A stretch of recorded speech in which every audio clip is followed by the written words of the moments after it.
Bienvenidos a Identidad y Patrimonio. Los saluda Francisco Béjar. En esta oportunidad conoceremos la cartografía histórica virreinal, es decir, el conjunto de mapas y planos urbanos y rurales que desde el siglo XVI dibujaron la extensa geografía de la Nueva España. Acompáñenme a conocerlos.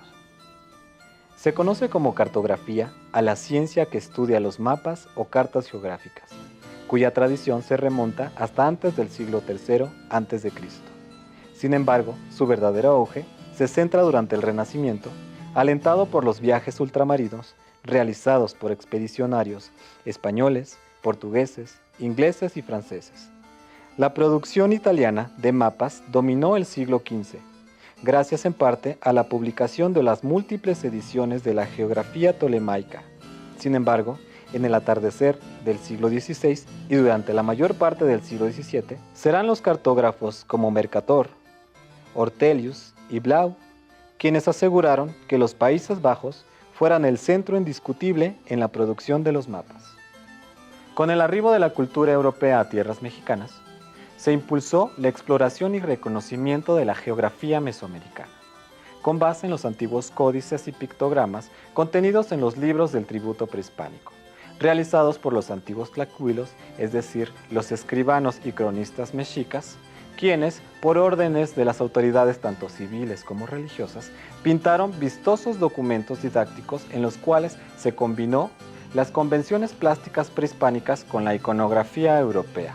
Un ejemplo de ello es el plano de la ciudad de Tenochtitlán, firmado en Nuremberg en el año de 1524. De esta manera, a finales del siglo XVI, ya se había trazado en los mapas el perfil de lo que hoy es México, con las penínsulas de Baja California y Yucatán.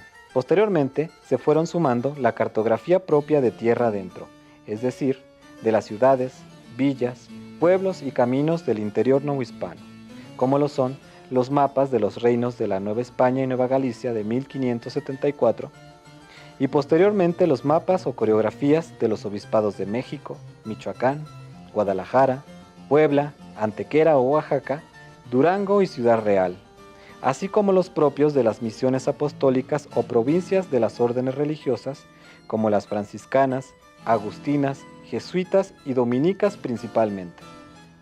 La complejidad y preciosismo de la cartografía histórica de la Nueva España radica, amén de su funcionalidad, en su esmero matemático, calidad pictórica y simbólica.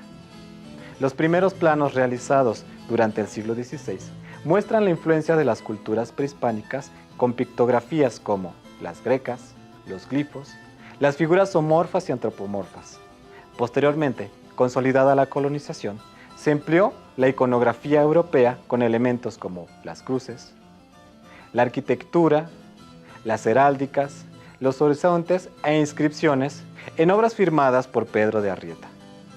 Posteriormente, a mediados del siglo XVIII, aparecieron los modernos planos ignográficos de las ciudades de México, Puebla y Valladolid, trazados a partir de cuarteles y manzanas con el rigor que dictaba la Real Academia de San Carlos de la Nueva España, y firmados por importantes ingenieros militares como Ignacio de Castera, Manuel de Constanzo, Jesús de Águila, y realizados entre los años de 1790 y 1794.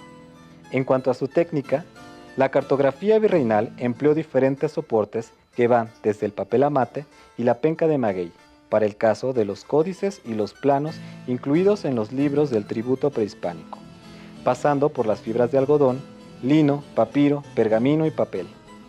El uso de las tintas ferrogálicas, acuarelas, óleos y temples colorearon e ilustraron el preciosismo de estas cartas y mapas, como los biombos de la Ciudad de México firmados por Juan Correa en 1692 y el de los condes de Moctezuma del siglo XVII. Por otra parte, los mapas impresos en Flandes, Italia, Alemania y Francia son con frecuencia verdaderos compendios georreferenciados que muestran las rutas ultramarinas y terrestres de la extensa geografía novohispana.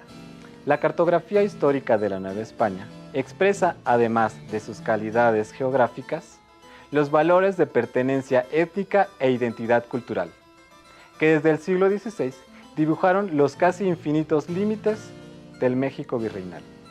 Los invito a conocerlo. Hasta nuestra próxima edición de Identidad y Patrimonio.